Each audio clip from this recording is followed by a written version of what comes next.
Hello everybody, thank you for choosing to watch this presentation. I'm Mahdi Ruhiatar and I'm going just to present a sort of research-oriented article to you for you. My co-researcher is Caitlin Howard, who just helped me with the research. As you can see the title, we're just examining the issue of reliability or consistency in scoring writing tests in UTAS. We try to study both aspects of rater reliability, so we focus on both inter and intra rater reliability. This was a part of a kind of research project founded by the University of Technology and Applied Sciences in Salalah. So I'm just going to report on the findings related to marking writing tests. You can, as you can see, the biodata of the two authors. I myself focus on different aspects of teaching, like teacher education, language learning strategies, and self-regulation. I published a couple of articles in this regard, and recently I have focused, when I just began my career here 3 years ago in Oman, I tried to focus on EAP and ESP as the areas of interest. My co-researcher, Caitlin Howard, actually focuses on education as a kind of empowering tools for the learners. And more specifically, she just focuses on education equality and translanguage. Let me quickly go to the introduction. Here in the first slide, actually, I want to focus on some of the key terms which are going to be discussed during the presentation. The first thing, which is a kind of general term, writing, is actually one of the components of assessment in tertiary education across different countries in GCC. Oman is also a country here. So we've got two kinds of performance assessment. One of them is related to writing. The other one is related to, let's say, speaking. So here we are just focusing on how to, mark writing and how it can be affected by different factors. Closely related to this idea is just the reliability as one of the test characteristics. You're familiar with the test characteristics, and it is actually defined differently if you just review the literature. But when we want to just talk about the features, the key features of reliability, we usually refer to those four terms that you can see on the slide. I mean, consistency, error, generalizability, and dependability. So you are familiar with these terms actually. So, when we want to discuss marking performance assessments like writing, rater, marker, or scorer can play a very key role. So, if he or she can observe a kind of consistency in marking, so the rater reliability can be quite high.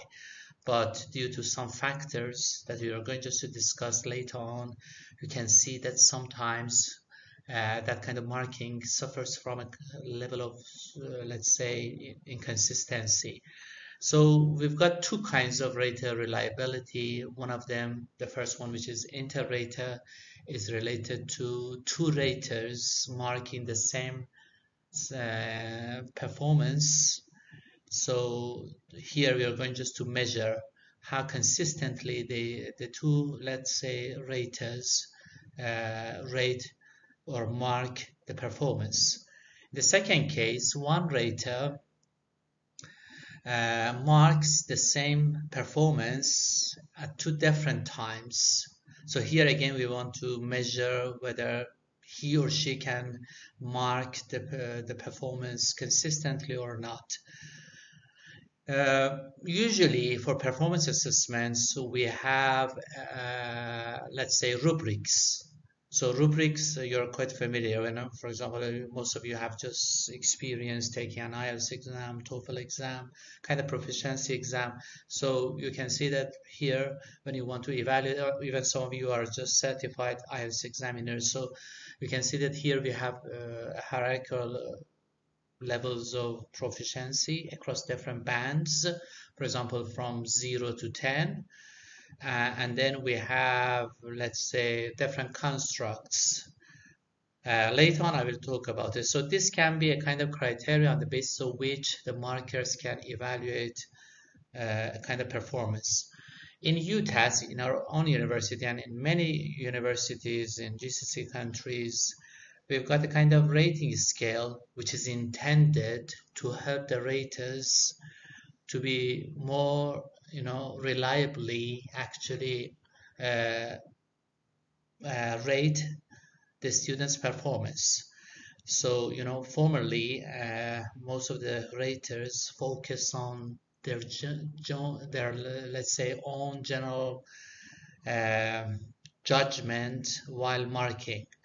So it was a kind of holistic judgment. But here, by using a kind of rating scale like the rubrics I just discussed, we try to be analytic, focusing on different aspects of writing, for example, and then we have different traits. For example, we can focus on vocabulary, grammar, organization, something like that. And then we have a kind of idealization and realization, which will be discussed later on. So the construct of writing is operationally defined in terms of different micro components. So here in UTAS and in IELTS, you can see different features or different aspects of writing which help us to operationalize the construct. So here you can see terms like task achievement, coherence, cohesion, and so on. Now, let us see, the problem that just arose our curiosity in order to focus on this. Most of the problems are related to, the inconsistency in, let's say, marking. So when we just want to trace the causes, we come across, such factors like, for example, global holistic judgment about the performance, which shouldn't be the case. We should just try to, focus on different aspects of writing if we want just to have let's say, have a kind of accurate judgment about an examinee's performance. So sometimes we just focus too much on ideal performance while the real situation is quite different. So here, for example, in EFL classrooms, in EFL exams, we should just pay attention to the differences. More importantly, some of the raters try to compare the different students, let's say, performances, so this is not something correct. It is kind of norm reference judgment. Should always look at the criteria. So I have seen that many of my colleagues, for example, while marking, they again come back, they compare different students. So that way they're just referring to a kind of norm reference judgment. Now, all of these just helped us to see that there can be a kind of problem about the consistency in marking. So we try to measure these two aspects of rater reliability, inter-rater and intra-rater reliability, in terms of 3 levels of hierarchy. Most of the studies in the field just focus on one of the levels. Comparing, for example, one rater's evaluation with the other rater's evaluation of the same performance. But here we just try to, have other units too. For example, not just the whole test, we focus on the other units too. This is going to be discussed later on. So if you review the literature, you can see that, several aspects of rater reliability have been focused on, the problems related to this, and the significant aspects affecting rater reliability. And most of the studies focus on the measurement of reliability. In this report, I'm going just to focus on the third aspect, but actually the whole project tried to focus on the first and the second aspect too. But when we look at the context of Oman, we can see that there have been very, very few attempts, related to oral and written, studying oral and written assessment in general. There are just a few studies. You can just see one of the examples that I have just mentioned, but even that study didn't specifically focus on the problems related to rater reliability. But more specifically, we can, to our judgment, to our knowledge, we couldn't see even one study related to, the subjectivity in marking UTAS students' written performance. So this was the primary motivation for us to, examine that issue in our own context. So you can see here those three levels that I have just talked about. So, in most studies in our field, we have a kind of comparison between, the two raters or one rater at different times in terms of the whole test. But here we added two more levels too. I mean, we have added the two tasks of writing. We try to compare, the raters evaluation across different tasks. At the same time, we just went to more specific, more detailed, let's say micro components like task achievement, task response. I wanted just to see how consistently the raters can score or mark these aspects. So we have two sets of questions because there were two stages in our study. The first stage was related to measuring inter-rater reliability. So the major question was related to how satisfactorily the raters can, or how reliably the raters can rate the students' performance. But in the other levels, we have added some other questions related to the first task, the second task, and also the criteria on the basis of which they just evaluate the students' performance, like task achievement, organization, vocabulary, grammar, and task response. So the second set of questions, as I just referred to, is related to intra-rater reliability. I wanted to see whether there is a high level or high value of reliability when it comes to one rater assessing the same performance at two different times. So again, the same set of questions were asked at three levels. I mean, the whole test, the two tasks, and the criteria. Let me quickly go to, let's say, the methodology followed in this study. Here in this table, you can see, let's say, the markers demographic information. So you can see that the markers were distributed in terms of different characteristics, personal characteristics, social characteristics, linguistic characteristics. Okay, so they were classified in terms of gender and their linguistic background. I mean, the status of being a native speaker or non-native speaker. In terms of age, you can see the variation. And in terms of experience, teaching experience, testing experience, in tertiary education, in UTAS more specifically, and in different levels. And some of our colleagues have acted as a kind of assessment coordinators, as you can see, and some of them were, let's say, certified IELTS or TOEFL examiners. So most of them just refer to the fact that they had prior workshop and training concerning assessing writing and speaking. Now, for the two stages of this study, you can see that we have different participants. The first group consists of 286 subjects. You can see the distribution across different levels and different groups. For the second one, there were around 156 participants, again chosen from the first group, but more purposefully this time.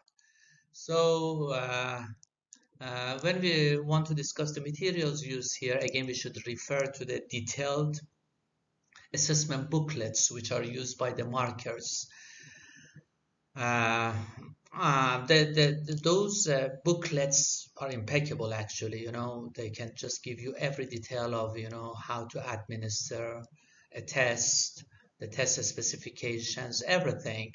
So there are detailed guidelines related to the learning outcomes, the writing outcomes, and also the specifications of the exams, like the format, the time, and so on. Related to our study is that part which is related to the criteria. So here we have that kind of rubrics in which different features are actually described, and on the basis of that one, the raters try to evaluate the students' performance. So here again we have the procedure to standardize the administration of midterm and final exam. So let me just go to how the data was collected, actually, the data collection procedure. So let me first of all talk about the exam itself. The writing exam takes around 60 to 70 minutes, depending on the level. So in the lower levels, we have kind of time like 60 minutes. So at levels 3 and 4, we have timing of 70 minutes, something like that. So we have two tasks. The two tasks are different in terms of nature. So the first task usually is of descriptive type, asking the students, for example, to write an email, or let's say describe a table. The second one, they're going just to discuss, argue, explain, let's say, provide reasons, justify, something like that. So again, the rubrics can help them with the two tasks in terms of marking. So as I talked about it, we had two stages of data collection. The first stage was related to inter-rater reliability. Here we just emailed the volunteer markers. We just asked them and emphasized the fact that they should mark the papers independently. I mean, they shouldn't just consult, shouldn't just talk about their evaluation, something like that. So we asked marker 1 and marker 2 to independently mark the papers. At the same time, we just gave them some mark sheets. They just entered the marks, and we collected the let's say those Excel sheets. In the second part, here we just chose 12 papers from each group, and we tried just to select the papers purposefully. I mean, we chose some of the papers from low achievers, average achievers, and high achievers. So in order just to have accuracy in our measurement, we try to eradicate let's say the personal details and the marks, so the raters didn't know about how they evaluated the students' performance for the first time. So emails again were sent to them, and they were asked to enter the marks in different mark sheets. You know that this study was a kind of quantitative study, so we adopted that kind of statistical procedure, and the most frequent one is Pearson. When you want to find the relationship between two factors. So we just try to see whether the scores resulting from the two sisters scores are related highly or in a kind of low manner or something like that. So, or the scores resulting from one sister's marks at two different times were correlated or not. So we try to code, the scores at those three levels. I mean, in terms of the whole test, task 1, task 2, and also the marking criteria. Let us just quickly go to the results. I begin from the data, the findings related to inter-rater reliability. Here, if you can just glance or take a quick look, you can see that most of the measures are high. So we are just happy about this, but you can see that there were some few cases. For example, for level 2, group 1, you can see that in the total test and even in task 1, task 2, you can see some low estimates. So this was, the first, it was quite satisfactory. So it means that, actually rater reliability, inter-rater reliability was quite high. But when we went to the third level, we could see that there were some low estimates of reliability here. So if you just look at the table, you can see that the agreement between the two raters were quite low in some cases. For example, if you again look at level 2, the first group, you can see that those estimates are not high. So it shows that that the agreement between the two raters was quite low. So here you can see that at the third level of analysis, reliability is not that high. So again, when we go to the second stage, and the table here summarizes the finding, you see that if you just compare it with those of the first stage, I mean inter-rater reliability, you can see that now the estimates are much lower. Again, most of them are significant, but you can see that in some cases we have very low estimates, even below 50%. So I mean 0.50. Sorry. So this shows that both of them are important, inter-rater and inter-rater reliability. So when we go to the third level of analysis, again you can see that the estimates are even lower in terms of task achievement, organization, grammar, and so on. I'm just looking at the time, so let's quickly move to the discussion. I'm quite selective here because of the time restriction. So I want just to summarize the findings and I want to discuss them. On the whole, there were good agreements between the raters the first rater and the second rater. As I talked about it, there were very few cases where the agreement, were quite low. But an interesting finding was related to, the raters moving from task 1 to task 2. So in task 2, you can see that the estimates show a higher level of reliability. So maybe when the raters move from task 1 and task 2, their judgment and evaluation become more accurate.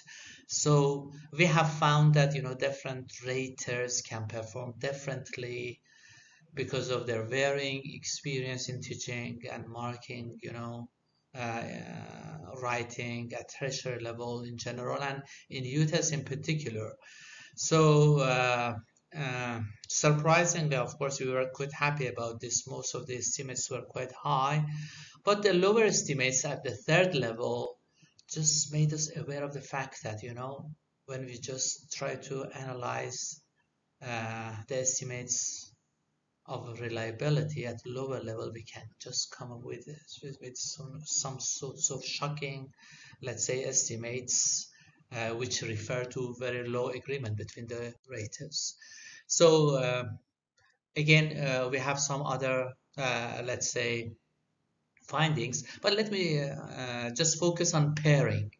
Here in inter-rater reliability, we have the pairing of raters, rater 1, rater 2, marker 1, marker 2, and different strategies or policies are observed here. So for example, we can have two native speakers, one native speaker, one non-native speaker, one experienced colleague, another less experienced colleague. We can have male and female.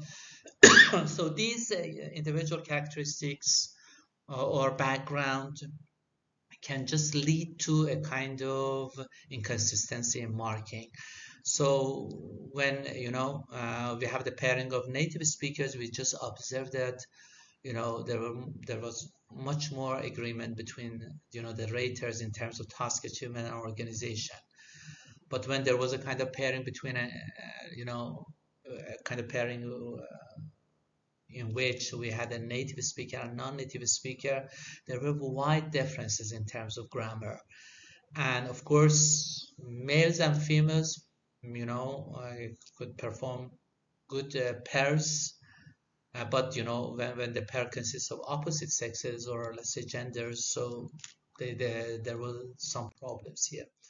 So let me just quickly discuss some of the results related to intra-rater reliability.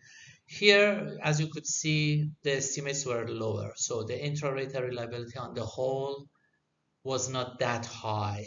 Even we had very, a lot of cases in which the agreement between the rater, between the times of rating was quite low. So the highest agreements belong to the level 1 markers, the lowest one belong to the level 2 markers. Again, experience played such an important role here. But the interesting thing is that on the contrary to what we have just found in the first stage, in the second stage, that moving from the first task to the second task didn't just contribute a lot to the, to that kind of variation. So because we've got around 2 or 3 minutes, so let me just discuss some of the results here. So the task, some of the terms in the criteria in the rubrics are quite vague. So that can be the source of problem, because, when the terms are vague and you can't understand them fully, so it can lead to a kind of inconsistency in marking. So one of the terms is task achievement. And according to the linguistic background, native speakers and non-native speakers can conceptualize different, macro components like grammar differently. So this can lead to, different kinds of marking. And let me go to the other slide. Of course, we have again other implications of the study. For example, we have some balance or imbalance, let's say attention to different let's say components in the criteria, the necessity for clarifying rating scales in the in the workshops, and let's say in the training sessions is a sort of necessity. So there should be more effective assessment workshops held in about how to rate writing and speaking. Actually, some factors have been shown, to just contribute to the inconsistency. For example, some of the raters were quite severe, some of them were lenient, harsh, generous, something like that. Their social and linguistic background plays such an important role. And the other factors that you can see here, because we've got just 1 minute left, let me directly go to how the future studies can just follow this study as an example. This study can be replicated in other branches of UTAS using other population, other groups of students. At the same time, we just use quantitative approach. So the other researchers can focus on qualitative approaches like think aloud, questionnaires, not questions in interviews and something like this. At the end of my presentation, sorry, I tried just to speak as fast as possible. I should thank all the people involved in the study, especially the leadership at the university, the research department, my co-researcher who helped me a lot, and also the organizers of this, let's say, conference. Thank you very much. I hope that you have found it quite useful. Thanks.